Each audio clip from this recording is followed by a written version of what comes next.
Hey everybody, it's Josh at Walnut Ridge.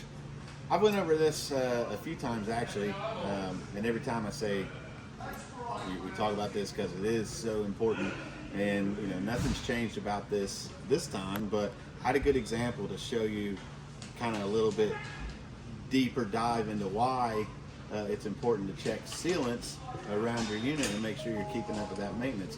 So this slide out, we've got kind of torn apart right now, and the reason I wanted to show you this one in particular is we've talked about this top fascia that goes on here and how this flexes when it goes in and out, and it breaks this sealant loose, and so then water gets in behind this, especially when it's out. The water's going to wick in here. When it's in, it's kind of tight against that fascia, so it pushes against that seal, and then you don't really notice that there's a gap there, that sealant's broke loose. But I wanted to show you a little bit further as to why it's so important to be checking stuff like this on your unit.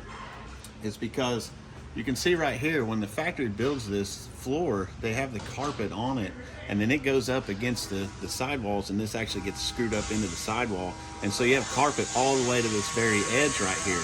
Well, when the water gets in, it's not only hitting this wood and starts to penetrate the wood, but it also is hitting this carpet, which in turn is just like a sponge. It's just going to collect all that moisture, and you can see that it just runs all the way down inside, down the edge of this over time.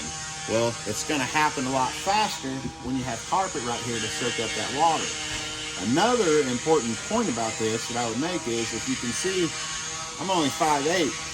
I can't even see this sealant without getting on a ladder or at least a stool or something to be able to see down in here to see that sealant needs resealed. The other kind of ramifications you have from the water getting in here is like this plastic underbelly, or the floor coating on the bottom of this is just adhesive on here. It's just glued on. When moisture hits that adhesive, eventually this will start breaking loose, and it loses that stickiness that it needs to be able to stay up on this board. So just another example of why it's so important to check all the seals all the way around this thing, including these ones that you can't really see. You need to get up higher to take a look at. So, get a ladder, inspect this, bring it into a dealership, let us look at it, so we can make sure that we hit all these kind of unseen areas that you're not necessarily going to catch on just a quick glance at it. So hopefully that'll help prolong the life of your slide outs, so you can keep camping for many years to come. Thanks.